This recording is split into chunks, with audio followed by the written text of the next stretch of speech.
اللهم صل على سيدنا مولانا محمد وعلى آل محمد كما صليت على إبراهيم وعلى آل إبراهيم إنك حميد مجيد.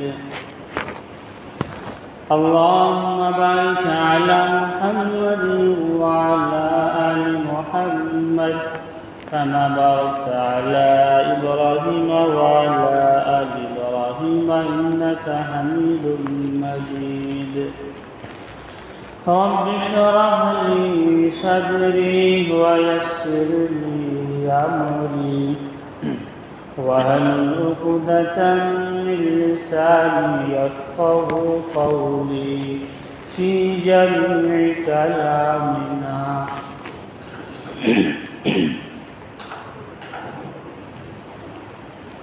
محترم بزرگوں اور دوستوں، نوجوانان ملت، معزز سامعین کرام، اللہ رب العزت کا فضل ہے اور کرم احسان ہے کہ اللہ تبارک و تعالی نے ہمیں اور آپ کو مسجد میں جمع فرمایا.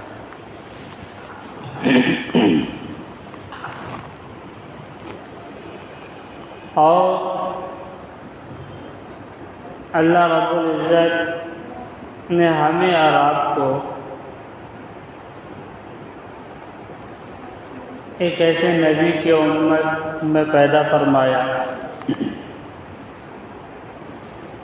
کہ جو امت سب سے لاسٹ میں آئی ہے اور سب سے پہلے جنت میں جائے گی. اور جنت میں جانے کے لیے حضور پاک صلی اللہ علیہ وسلم بھی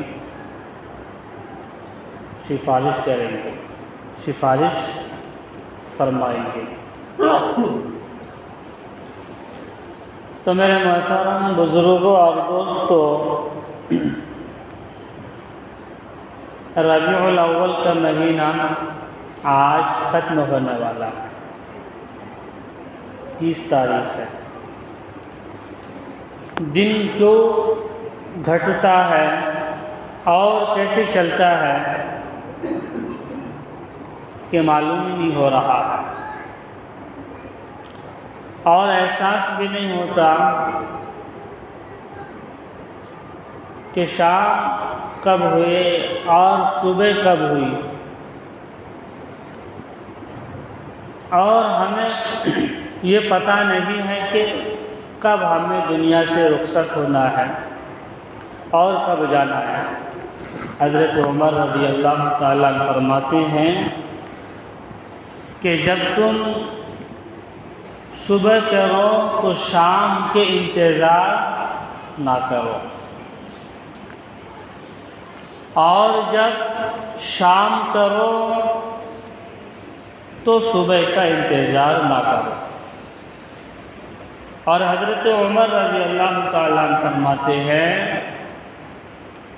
کہ آدمی اگر جو ہے تندرستی میں ہے تو اس کے لیے غنیمت ہے کہ برا کا آنے سے پہلے وہ اپنے اعمال کا کیا کر لے، ذخیرہ کر لے. تو حدیث پاک میں اللہ کے نبی علیہ الصلاۃ والسلام فرماتے ہیں اگر کوئی مسلمان بندہ جوانی کی عمر میں، کون سی عمر میں؟ جوانی کی عمر میں عبادت کرتا ہے، اللہ تبارک و تعالیٰ کا ذکر و اذکار کرتا ہے، اور اللہ کے نبی علیہ الصلاۃ والسلام کے طور طریقے کے مطابق، سنتوں کے مطابق زندگی گزارتا ہے، تو تو اللہ کے نبی علیہ الصلوۃ والسلام نے فرمایا اگر وہ بندہ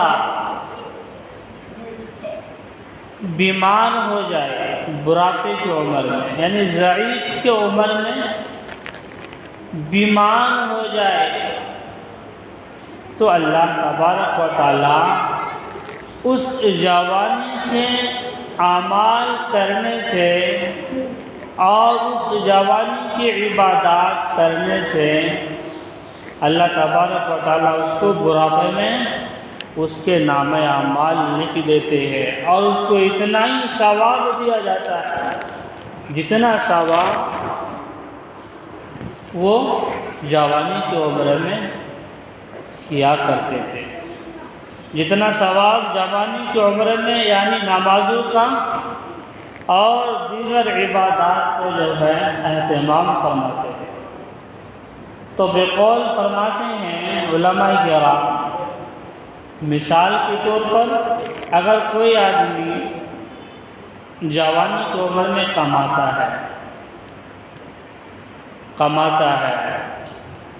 اور یہ سوچ کے کماتا ہے میں بڑھاپے میں کما سکوں یا نہیں سکوں، بڑھاپے میں زندگی ہماری ساتھ دے گی یا نہیں دے گی، تو اسی وجہ سے آدمی اتنا سوچ کر کماتا ہے کہ میں اگر اب کما لیا تو بڑھاپے میں جو ہے ہمارا سہارا بن جائے گا۔ کیا ہو جائے گا؟ بڑھاپے میں ہمارا سہارا بن جائے گا کہ یہ مال کو جو میں بیلنس کر رہا ہوں، یہ مال کو جو میں ذخیرہ کر رہا ہوں، اس کی وجہ یہ ہے کہ بڑھاپے میں یہ مال میرا کیا بنے؟ سہارا بنے، بڑھاپے میں یہ مال میرا کیا آئے؟ کام آئے۔ اسی وجہ سے اللہ کے نبی علیہ الصلوۃ والسلام نے ارشاد فرمایا کن فی الدنیا کأنک غریب او فی سبیل، کہ اللہ کے نبی علیہ الصلوۃ والسلام نے فرمایا کہ دنیا ایک پردیسی والوں کی جیسا ہے۔ کس کا؟ ایک پردیسی والوں کے جیسا ہے۔ پردیسی والوں کی مثال کے طور پر اگر کوئی آدمی جو ہے راستے میں چل رہا ہے، اس کا منزل مقصود سمجھ لو کہ بنگلور ہے، اس کا منزل مقصود سمجھ لو کہ اس کو جانا ہے ممبئی جانا ہے، اس کا منزل مقصود سمجھ لو کہ اس کو حیدرآباد جانا ہے۔ اب آدمی چل رہا ہے، یا ٹرین کے سفر میں ہو یا کسی اور سواری کے ذریعے سے ہو یا کسی اور ذرائع سے، مطلب وہ آدمی چل رہا ہے، کیا کر رہے ہیں؟ راستے میں چل رہا ہے، وہ کدھر بھی دھیان نہیں دے رہا ہے اور وہ کدھر بھی یعنی رخ نہیں موڑ رہا ہے، اور اس کا برتاؤ اس طرح چل رہا ہے کہ مجھے جو ہے منزل مقصود تک پہنچنا ہے، مجھے منزل مقصود تک پہنچنا ہے اور مجھے اس منزل کو حاصل کرنا ہے۔ اگر آدمی راستے میں چلتے چلتے تھک گئے، اگر آدمی راستے میں چلتے چلتے ان کو تھکان ہو گئی، اب وہ کیا کریں گے؟ پھر درخت کے پاس جائیں گے یا درخت کے سائے میں جو ہے وہ آرام کریں گے، یا پھر جو ہے کسی اور جگہ جو ہے یعنی بس اسٹینڈ کے پاس یا کسی اور جگہ ایسی یعنی جس میں چھاؤ ہو اس جگہ میں وہ کیا فرمائیں گے؟ آرام فرمائیں گے۔ کتنے منٹ کے لیے؟ صرف اور صرف جو ہے 10 منٹ، یا یوں سمجھ لیے کہ 20 منٹ، یا یوں سمجھ لو کہ آدھا گھنٹہ۔ پھر آدھا گھنٹہ کے بعد جو ہے پھر وہ آدمی یہ سوچا کہ مجھے حیدرآباد پہنچنا ہی ہے، کیا کرنا ہے؟ مجھے حیدرآباد جانا ہی ہے، وہاں مجھے پہنچنا ہے، وہاں ہمارا جو ہے منزل ہے اور ہمارا وہاں جو ہے مکان ہے، مجھے جب تک میں وہاں نہیں پہنچوں گا اس وقت تک جو ہے میرے دل میں چین اور قراری اور سکون نہیں آئے گا۔ تو اللہ کے نبی علیہ الصلوۃ والسلام نے فرمایا یہ دنیا ایک پردیسی ہے، یہ دنیا ایک پردیسی ہے، اور اس دنیا کے پیچھے جو ہے کسی کو محبت لگانا نہیں ہے، اور اس دنیا کے پیچھے یعنی کسی کو جو ہے اس سے پیار نہیں کرنا ہے۔ حضرت نعمان بن بشیر رضی اللہ تعالیٰ فرماتے ہیں کہ حضور پاک صلی اللہ علیہ وسلم مجھے کچھ وصیت فرما دیجیے۔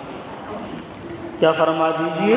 مجھے کچھ وصیت فرما دیجیے کہ میں جو ہوں اللہ کے دربار میں اللہ کے پاس جو ہے محبوب بن جاؤں، اللہ کے پاس سب سے پسندیدہ بندہ بن جاؤں، اور جو ہے بندوں کی نظر میں جو بھی ہے میں پسندیدہ بندہ بن جاؤں۔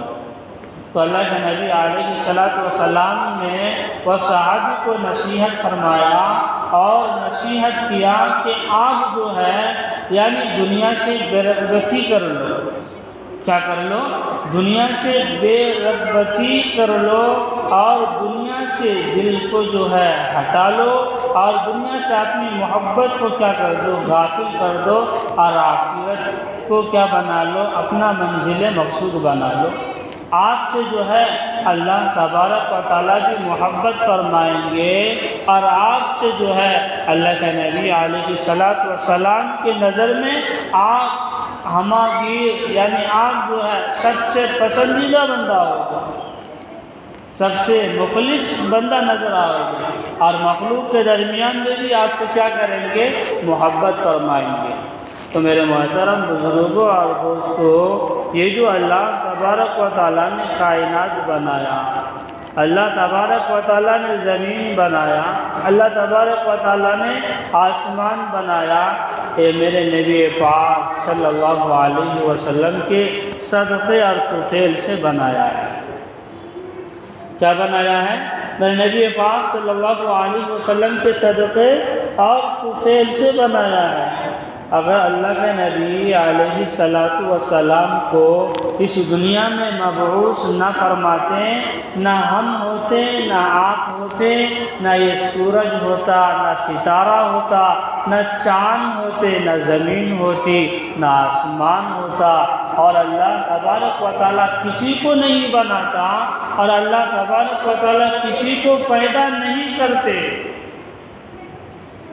اللہ تبارک و تعالیٰ کسی کو پیدا نہیں فرماتے، تو اسی وجہ سے اللہ کے نبی علیہ السلام کو اس دنیا میں مبعوث فرمایا ہے۔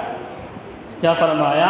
اس دنیا میں مبعوث فرمایا، اور مبعوث ہونے کے بعد جو ہے جتنی ضلالتیں تھیں اور جتنی گمراہی تھی، ان تمام گمراہوں کا کیا کر دیا؟ خاتمہ کر دیا، اور اس تمام گمراہوں کو کیا کر دیا؟ یعنی رد کر دیا۔ میرے محترم بزرگوں اور دوستوں، اللہ کے نبی علیہ السلام اس دنیا میں آئے تو بہت سی چیزوں لے کر آئے ہیں، اور اللہ تبارک و تعالیٰ قرآن مجید میں ارشاد فرمایا ہے، یا بنی آدم قد انزلنا علیکم لباسا یواری سوآتکم وریشا ولباس التقوی ذلک خیر۔ اللہ کے نبی علیہ السلام عمامہ بھی پہنتے تھے۔ کیا پہنتے تھے؟ اللہ کے نبی علیہ السلام عمامہ میں باندھتے تھے، اور اللہ کے نبی علیہ السلام یعنی پگڑی اور ٹوپی بھی جو ہے اللہ کے نبی علیہ السلام باندھتے تھے، اور اللہ کے نبی علیہ السلام لنگی بھی پہنا کرتے تھے، اور اللہ کے نبی علیہ السلام جو ہے انگوٹھی بھی پہنا کرتے تھے۔ اور اللہ کے نبی علیہ السلام کا میں پورا آپ کے ساتھ یہ وضاحت کروں گا کہ اللہ کے نبی علیہ السلام نہ زیادہ لمبا نہ زیادہ کمتر، نہ زیادہ لمبائی تھی، نہ اللہ کے نبی علیہ السلام سب سے کم تھے، یعنی اللہ کے نبی علیہ السلام ایک درمیانی قد کے تھے۔ اللہ کے نبی علیہ السلام اگر کسی مجلس میں پہنچتے، اگر کسی مجلس میں جاتے، تو سب سے اونچا قد معلوم ہوتا تھا، سب سے اونچا قد معلوم ہوتا تھا، اور ایسا محسوس ہوتا تھا کہ اللہ کے نبی علیہ الصلوۃ والسلام سب سے بڑے قد والے ہیں۔ اور اللہ کے نبی علیہ الصلوۃ والسلام انگوٹھی بھی پہنا کرتے تھے۔ کیا اللہ کے نبی علیہ الصلوۃ والسلام انگوٹھی بھی پہنا کرتے تھے، اور اس انگوٹھی میں مہر نبوت لا الہ الا اللہ محمد رسول اللہ لکھے ہوئے تھے۔ لا الہ الا اللہ محمد رسول اللہ وہ لکھے ہوئے تھے اللہ کے نبی علیہ الصلوۃ والسلام کی انگوٹھی میں۔ تو اللہ تبارک و تعالیٰ نے فرمایا یا بنی آدم قد انزلنا علیکم لباسا یواری سوآتکم وریشا ولباس التقوی ذالک خیر۔ آج کے ہم جو مسلمان ہیں، آج جو ہم ایمان والے بھائی ہیں، آج جو ہم اسلام میں داخل ہوئے ہیں، یہ ہمارے نبی پاک صلی اللہ علیہ وسلم کا صدقہ۔ اور اللہ کے نبی علیہ الصلوۃ والسلام یہ بتاتے ہیں، اور اللہ کے نبی علیہ الصلوۃ والسلام یہ تعلیم فرماتے ہیں کہ مسلمان کو کون سے لباس استعمال کرنا چاہیے، مسلمان کو کون سے لباس استعمال کرنا چاہیے اور کون سے لباس جو ہے پہننا چاہیے۔ تو اللہ کے نبی علیہ الصلوۃ والسلام کو جو سب سے زیادہ محبت لباس سے تھی، کس سے تھی؟ جو سب سے زیادہ محبت لباس سے تھی، تو اللہ کے نبی علیہ الصلوۃ والسلام سفید لباس کو زیادہ استعمال کرتے تھے۔ کون سے لباس کو؟ سفید لباس کو سب سے زیادہ استعمال کرتے تھے، اور اللہ کے نبی علیہ الصلوۃ والسلام اس لباس کو پہنتے تھے۔ صحابہ کرام رضوان اللہ علیہم اجمعین کے غلام جو ہے یعنی کسی رنگین کپڑے میں دیکھا، کس میں دیکھیں؟ کسی رنگین کپڑے میں دیکھے، یعنی کسی رنگین ایسی رنگین کپڑے میں دیکھے کہ جس سے بظاہر تو مسلمان ہو اور کافر نظر آتا ہو، تو اللہ کے نبی علیہ الصلوۃ والسلام نے فرمایا یہ کپڑا پہننا چھوڑ دو، یہ لباس جو ہے کافروں کا لباس ہے، یہ لباس کافروں کا لباس ہے، یہ لباس پہننا جو ہے چھوڑ دو۔ تو اللہ کے نبی علیہ الصلوۃ والسلام سفید جبہ پہنا کرتے تھے اور سفید کپڑا پہنا کرتے تھے۔ تو ہمارے معاشرے میں اور ہماری سماج میں یہ بھی ہونا چاہیے کہ جب ہم یعنی کپڑے خریدنے کے لیے جائیں، اور اللہ کے نبی علیہ الصلوۃ والسلام یہ نہیں سوچتے تھے کہ میں یہ کپڑا نہیں پہنوں گا، میں وہ کپڑا نہیں پہنوں گا، جو ہوتے تھے پہن لیتے تھے، اور اس میں عیب جوئی اور عیب تلاشی نہیں فرماتا تھا، عیب جوئی اور عیب تلاش نہیں کرتے تھے، جو ہوتے تھے کپڑے جو ہے وہ پہن لیا کرتے تھے اللہ کا نبی علیہ الصلوۃ والسلام نے۔ اور اللہ کے نبی علیہ الصلوۃ والسلام جب عمامہ باندھتے تھے، دونوں جانب کا شملہ جو ہے، دونوں جانب کا شملہ کو کندھوں پر جو ہے چھوڑ دیتے تھے، اور اللہ کے نبی علیہ الصلوۃ والسلام یعنی سفید عمامہ باندھتے تھے۔ کون سے عمامہ؟ سفید عمامہ باندھتے تھے، اور اللہ کے نبی علیہ الصلوۃ والسلام سفید ٹوپیاں پہنتے تھے، اور سفید ٹوپی میں جو ہے یعنی اس پر عمامہ باندھتے تھے۔ اور اللہ کے نبی علیہ الصلوۃ والسلام نہ زیادہ اونچے تھے نہ سب سے کمتر تھے، یعنی درمیانی قد کے تھے۔ اور اللہ کے نبی علیہ الصلوۃ والسلام کی آبرو، جسے بھو بولتے ہیں، آبرو جو ہے یعنی ہمارے انکھیاں کے سامنے جو بال نظر آتی ہے، وہ بال میں یہ رگ تھی، اور وہ رگ جو ہے لال قسم کی رگ تھی، اور اتنی زیادہ چمکتی تھی، اتنی زیادہ چمکتی تھی، تو اس چمک کی وجہ سے اللہ کے نبی علیہ الصلوۃ والسلام بہت خوبصورت نظر آتے تھے۔ چاہتے تھے بہت ہی خوبصورت جو ہے نظر آتے تھے۔ اور اللہ کے نبی علیہ الصلوۃ والسلام جو ہے چپل بھی پہنتے تھے، اور چپل میں جو ہے دو جانب ہمارے چپلوں کے سامنے جو گھنگھر ہوتی نا، وہ اللہ کے نبی علیہ الصلوۃ والسلام کی چپل کے سامنے جو ہے گھنگھر ہوا کرتی تھی، یعنی اتنا زیادہ دیکھنے میں جو ہے بے جان لگے، اور دیکھنے میں یہ قسم کی ہمارا دل نہ چاہے، وہ کوئی ایسی کراہت نہیں تھی۔ تو اللہ کے نبی علیہ الصلوۃ والسلام کا حلیہ مبارک اور اللہ کے نبی علیہ الصلوۃ والسلام کا طور اور طریقہ ایسے تھے کہ اللہ کے نبی علیہ الصلوۃ والسلام کی پسینہ میں سے بھی جو ہے خوشبو آتی تھی۔ حضرت انس رضی اللہ تعالیٰ حضرت انس رضی اللہ تعالیٰ عنہ کی والدہ امی جو ہے، یعنی حضور پاک صلی اللہ علیہ وسلم کی خوشبو کو جو ہے اپنے شیشی میں بڑھ رہی تھی۔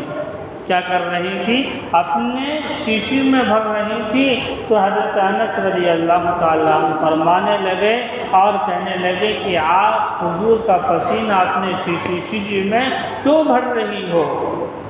تو ان کی والدہ کہنے لگی کہ حضور پاک صلی اللہ علیہ وسلم کی پسینے میں سے جو ہے وہ بھی خوشبو نظر آتے تھے، وہ بھی خوشبو نظر آتے تھے، اور وہ شیشی میں بھر کر جو ہے اور پورے محلے میں اور اپنے پاس جو ہے ذخیرہ کر کے رکھتی تھی، اور اس شیشی کی وجہ سے جو ہے پورا گھر جو ہے چمکتے تھے، اور پورے گھر میں جو ہے یعنی عطر کی خوشبو نظر آتی تھی۔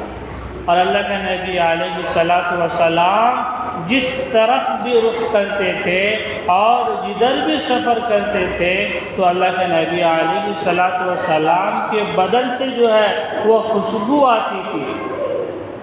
کیا آتی تھی؟ وہ خوشبو آتی تھی، اور ایسی خوشبو آتی تھی تو مکہ اور مدینہ اور صحابہ جو ہے اس خوشبو کے تلاشنے کے لیے اور اس خوشبو کے لینے کے لیے حضور پاک صلی اللہ علیہ وسلم سے مصافحہ کرتے تھے۔ ایک صحابی نے جو ہے حضور پاک صلی اللہ علیہ وسلم کو مصافحہ کیا، تو مصافحہ کرنے کے درمیان یعنی ہاتھ کی ہتھیلیاں اتنی ٹھنڈ اور اتنی نرم، تو صحابہ کہنے لگے کہ حضور پاک صلی اللہ علیہ وسلم کے سے جو میں ملاقات کیا، اور میں ملاقات کرنے جس وقت کیا تو میرے ہاتھ جو ہے نرم، اور حضور پاک صلی اللہ علیہ وسلم کی ہتھیلی اتنی نرمی کہ مجھے کچھ ایسے محسوس ہونے لگا کہ کچھ دیر کے بعد دیکھتا ہوں کہ میرے ہاتھوں سے خوشبو آ رہی ہے۔ کیا آ رہی ہے؟ میری ہاتھوں سے خوشبو آ رہی ہے۔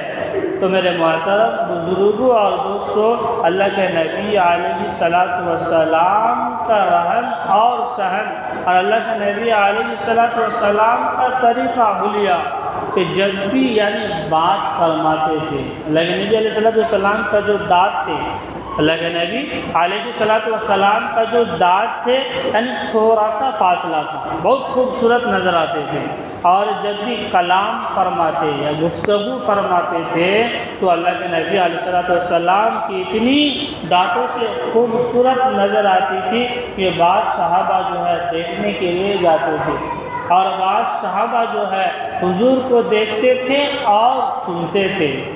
تو میرے محترم بزرگوں اور دوستوں، اللہ کے نبی علیہ الصلوۃ والسلام کی زندگی اور قول اور طور طریقے کے مطابق جس مسلمان نے زندگی بسر کر لیا، جس مسلمان نے زندگی گزار دیا، اس کے لیے دنیا میں نجات اور آخرت جو لامحدود والی زندگی ہے اس میں بھی نجات ہے۔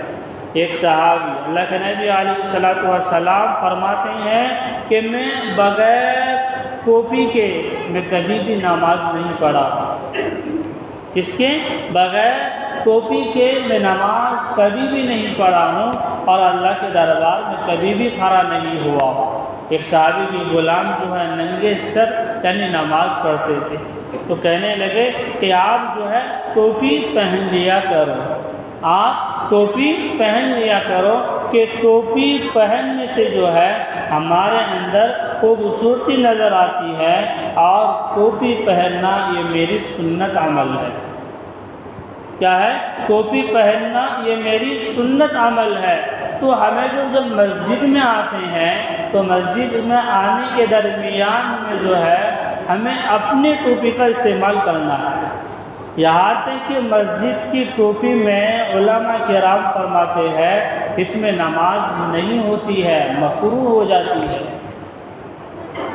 علماء کرام فرماتے ہیں کہ جو مساجد کی جعلیہ ٹوپی استعمال کرتے ہیں یہ جو ہے یعنی مسافر آدمیوں کے لیے ہے، یہ مسئلہ ہے، یہ مسافر آدمیوں کے لیے ہے۔ کوئی سفر کر رہے ہیں کہ ادھر سے اس طرف جا رہے ہیں، وہ آدمی کے پاس جو ہے اپنا ٹوپی نہیں ہے تو وہ آدمی اس کو مسجد کی ٹوپی جو ہے استعمال کر سکتے ہیں، لیکن جو مقامی آدمی ہو اس آدمی کے لیے مسجد کی ٹوپی سے جو ہے نماز پڑھنا، کیا کرنا؟ مسجد کی ٹوپی سے نماز پڑھنا وہ مکروہ ہے، صحیح عمل نہیں ہے، یہ علماء کرام کا قول ہے۔ تو ہمارے پاس تو ایک مسواک کا ہونا ضروری ہے، اس کا ہمارے پاس ایک مسواک کا ہونا ضروری ہے، اور آپ حضرات کو پتہ ہے کہ مسواک کرنے سے 70 سے بھی زیادہ فضائل ہے، اس میں برکات ہے، روزی کی برکات ہے، اور اس میں رزق کی فراوانی کی برکات ہے۔ تو اللہ کے نبی علیہ الصلوۃ والسلام جو ہے فرماتے ہیں کہ میں جو جبہ پہنتا تھا، یعنی کئی موقع پر اب ہم سفر کرتے ہیں، سفر کے درمیان جو ہے ہم سفر کرنے لگے تو ہمارے پاس اگر سفید جبہ نہ ہو یعنی رنگین قسم کا جبہ ہو تو جبہ کو جو ہم سفر کرتے ہیں تو کر سکتے ہیں، کوئی ملاحظہ نہیں ہے۔ اور اللہ کے نبی علیہ الصلوۃ والسلام یہ فرماتے ہیں یعنی انسان کے لیے دنیا میں ریشمی کپڑے کا استعمال کرنا وہ حرام ہے، اور جو آدمی دنیا میں یعنی اپنے شہرت کے واسطے اور اپنی عزت کے واسطے ریشمی کپڑے کا استعمال کر رہا ہے تو قیامت کے دن اللہ تبارک و تعالیٰ اس کی طرف نظر رحمت نہیں فرمائیں گے اور اسے گفتگو نہیں فرمائیں گے۔ پھر محترم بزرگوں اور دوستوں، تو اللہ تبارک و تعالیٰ فرماتے ہیں یا بنی آدم زینتکم لباس التقوی ذالک خیر، کہ جب اللہ تبارک و تعالیٰ نے ہمیں پیدا فرمایا ہے، ہمیں پیدا کیا ہے، تو بنی آدم کی اولاد کے لیے بھی جو ہے یہ لباس رکھی ہے، ڈھکنے کے لیے، ستر کو چھپانے کے لیے جو ہے ایک لباس رکھی ہے۔ اب جو آدمی ٹخنوں سے ہمیں اوپر کیا پہننا ہے؟ پاجامہ کو پہننا ہے یا لنگی کو ٹخنوں سے اوپر پہننا ہے، اور عورتوں کے لیے جو ہے ساری بدن جو ہے ڈھکے رہنا ہے۔ کیا کرنا ہے؟ ساری بدن یعنی ڈھکے رہنا ہے، پاؤں کے پنڈلی تک اور اس کے گھٹنوں بھی نظر نہیں آنا ہے۔ اور جو عورتیں مرد کا مشابہت اختیار کرتی ہے، کیا کرتی ہے؟ جو عورتیں مرد کی مشابہت اختیار کرتی ہے اس کے طرف فرشتے بھی لعنت بھیجتے ہیں، اور اس کے طرف اللہ تبارک و تعالیٰ کے جتنے فرشتے ہیں وہ بھی کہتے ہیں کہ میرا کیسا بندہ ہے۔ اللہ بھی فرماتے ہیں یہ بندہ کیسا ہے کہ میں نے اس کو جو ہے ایک ایسی لباس دیا ہوں، ایسی لباس دیا ہوں کہ ستر کو ڈھانپنے کے لیے اور ستر کو چھپانے کے لیے۔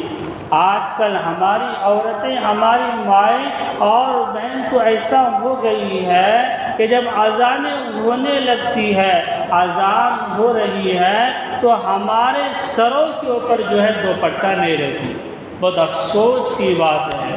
تو جو اذان کا احترام کرتا ہے، اور جو اذان کا احترام ہماری مائیں اور بہنیں کرتی ہیں، یعنی اذان کا احترام کرنے سے اللہ تبارک و تعالیٰ جب اس کی موت ہونے لگتی ہے اور جب اس کی روح قبض ہونے لگتی ہے، اس کی برکت جو ہے اللہ تبارک و تعالیٰ اس کی زبان پر کلمہ نصیب فرما دیتے ہیں۔ کیا کرتی؟ اس کی زبان پر اللہ تبارک و تعالیٰ کلمہ نصیب فرما دیتے ہیں۔ تو میری مائیں اور بہنوں سے بھی میں گزارش کروں گا کہ اذان کا احترام کرے۔ کیا کرے؟ اذان کا احترام کرے۔ اور جب اذان ہونے لگے ہماری بازاروں میں اور ہمارے مارکیٹ میں، آپ جدھر ہے خاموش ہو جانا ہے۔ کیا ہو جانا ہے؟ آپ کاروبار کر رہے ہیں، آپ کے سامنے کوئی گراہک ہے، آپ کے سامنے کوئی گراہک ہے تو اسی درمیان کیا کر لینا ہے؟ بند تو نہیں، اسی درمیان خاموش ہو جانا ہے۔ اور گراہک کہنے لگے کہ مجھے سامان دے دیجئے تو اس کو اشارہ کر دینا ہے کہ اذان ہو رہا ہے۔ کیا ہو رہا ہے؟ اذان ہو رہی ہے۔ اس کی عظمت اور اہمیت جو ہے ہمارے دل میں آنا ہے، ہمارے دل میں احساس ہونا ہے۔ تو میری مائیں اور بہنیں سے میں یہ کہنا چاہوں گا، اپنے گھروں میں جب رہا کرتی ہے، جب اذان کی آواز سنتی ہے، نہ کسی سے کلام کرنا ہے، نہ کسی سے بات کرنی ہے، اسی درمیان جب اللہ اکبر ہوتا ہے تو ہمیں بھی اللہ اکبر پڑھنا چاہیے۔ کیا پڑھنا چاہیے؟ ہمیں بھی اللہ اکبر۔ میری مائیں ہیں یا پھر بہنیں ہیں تو اس کو بھی جو ہے اللہ اکبر پڑھنا چاہیے، نہ کہ بات کرنی چاہیے، بات ہرگز نہیں کرنی چاہیے۔ اگر بات کریں گے تو فرشتے جو بھی ہے لعنت بھیجتے ہیں۔ اور یہ اذان جو ہے پورے 24 گھنٹوں میں ہوتا رہتا ہے، ایشیا میں، امریکہ میں، جاپان میں، پھر کدھر سے یہ اذان کی آواز جو ہے پورے 24 گھنٹوں میں گونجتے رہتی ہے، ہوتے رہتی ہے ہر جگہ۔ ہم کیا سمجھتے ہیں 1 بج گئے تو ہمارے یہاں اذان ہو گئی، ہر جگہ ہوتی ہے۔ 9 گھنٹے کو بھی بہت سارے جگہوں میں جو ہے، آج ہمارا 1 بج رہا ہے تو پاکستان میں دیکھ لیجیے کہ 11 بجیں گے، اور کسی اور جگہ میں دیکھ لیجیے کہ 10 بجیں گے۔ تو اسی وجہ سے 24 گھنٹے جو ہے اذان کی آواز ہو رہی ہے اور اذان ہوتے رہتی ہے۔ تو میرے مسلمان بزرگوں اور دوستوں میں یہ کہنا چاہتا ہوں کہ اللہ تبارک و تعالیٰ کی یہ عظمت آئے گی، یعنی چھوٹی چھوٹی چیزوں پر اگر ہم عمل کر لیں گے تو ہمارا بیڑا پار ہو جائے گا، ہمارا ذریعہ نجات ہو جائے گا۔ تو میں کہنا چاہ رہا ہوں کہ ہماری مائیں اور بہنیں کے لیے جو بھی ہے وہ لباس ہے، وہ لباس ایسی لباس کو استعمال کرنی ہے کہ ہمارے بدن کچھ نہ دسے، ہمارا بدن کچھ نظر نہ آئے۔ اگر کوئی عورت لباس پہنتی ہے، کیا کرتی ہے؟ کوئی عورت پتلی لباس پہنتی ہے، سب سے باریک لباس پہنتی ہے، اگر کسی غیر مرد کی نظر اس عورت پر پڑتی ہے تو فرشتوں جو بھی ہے لعنت کرتی ہے۔ کیا کرتی ہے؟ لعنت کرتی ہے کہ میں نے اس کے لیے جو کپڑا بنایا اپنے سطر کو ڈھانپنے کے لیے وہ جو ہے اپنی یعنی سطر کو اور اپنی یعنی بدن کو جو ہے نمائش کر رہی ہے، اور اللہ کے فرشتوں بھی جو ہے اس پر لعنت کرتی ہے۔ کیا کرتی ہے؟ اس پر لعنت کرتی ہے۔ اسی وجہ سے عورتوں کو ایسا کپڑا خریدنا چاہیے کہ وہ باریک نہ ہو اور پتلا نہ ہو، اور عورتوں کو ایسا کپڑا حجاب اور برقع خریدنا چاہیے کہ وہ حجاب اور برقع جو ہو موٹا ہو، اور وہ حجاب اور برقع جو پتلا ہو یعنی ڈھیلا ڈالا ہو۔ ٹائٹ برقع نہیں خریدنا چاہیے، اور ٹائٹ کپڑا جو ہے وہ پہننا نہیں چاہیے۔ اللہ کے نبی علیہ الصلوۃ والسلام جب یہ قمیص پہنتے تھے نہ زیادہ ٹائٹ ہوتے تھے نہ زیادہ ڈھیلا ہوتے تھے، درمیانی حساب سے ہوتے تھے۔ تو میرے محترم بزرگ اور دوستو، اللہ تبارک و تعالیٰ نے جب ہمیں بنایا، پورے کائنات کو بنایا، تو اس میں بے شمار نعمتیں جو ہے ہمارے سامنے رکھ دیا۔ کیا کر دیے؟ ہمارے سامنے رکھ دیے۔ تو ہمیں جو ہے اغیار کی مشابہت نہیں کرنا ہے، اللہ کے نبی علیہ الصلوۃ والسلام فرماتے ہیں من تشبہ بقوم، یعنی جو قوم جس کی مشابہت اختیار کرے گی قیامت کے دن جو ہے اس کو اسی کے نقش قدم پر اٹھایا جائے گا۔ کیا کیا جائے گا؟ قیامت کے دن اس کو اسی قدم پر یعنی اٹھایا جائے گا۔ تو ہمیں غیروں کی مشابہت کو جو ہے اختیار نہیں کرنی ہے۔ تو اللہ کے نبی علیہ الصلوۃ والسلام جب وفات کا عرصہ ہوا، کیا ہوا؟ جب وفات پا گئے تو حضرت عائشہ رضی اللہ تعالیٰ وفات سے پہلے جو ہے کہنے لگی کہ اللہ کے نبی علیہ الصلوۃ والسلام کہ آپ جب انتقال فرمائیں گے، جب انتقال ہو جائیں گے، آپ کے نماز جنازہ کون پڑھائے گا؟ کیا کریں گے؟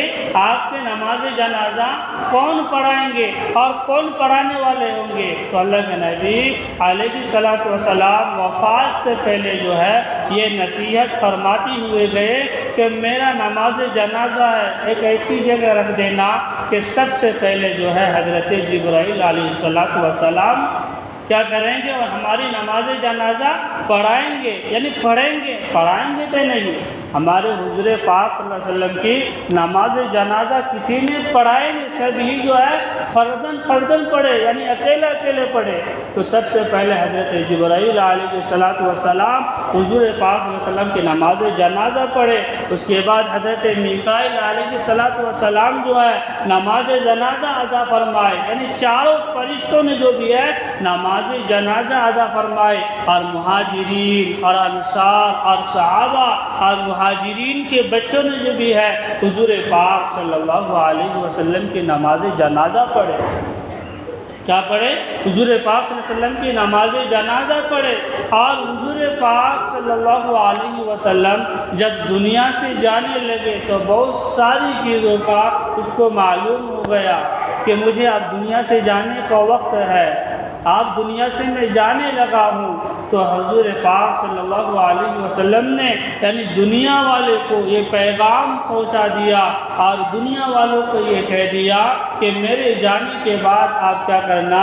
اپنی نمازوں کا اہتمام کرنا، میری جانے کے بعد اپنی نمازوں کا کیا کرنا؟ اہتمام کرنا۔ تو حضور پاک صلی اللہ علیہ وسلم کی نماز جنازہ فرداً پڑھے گئے، اکیلے پڑھے گئے۔ تو میرے محترم بزرگوں اور دوستوں، اگر ہماری زندگی حضور پاک صلی اللہ علیہ وسلم کے سنتوں کے مطابق گزر گئی تو ہمارا بیڑا پار ہو جائے گا۔ اس لیے اللہ تعالیٰ نے قرآن میں فرمایا لَقَدْ كَانَ لَكُمْ فِي رَسُولِ اللَّهِ أُسْوَةٌ حَسَنَةٌ، ہمارے لیے بہترین نمونہ اور ذات حضور پاک صلی اللہ علیہ وسلم کا طریقہ کیا ہے؟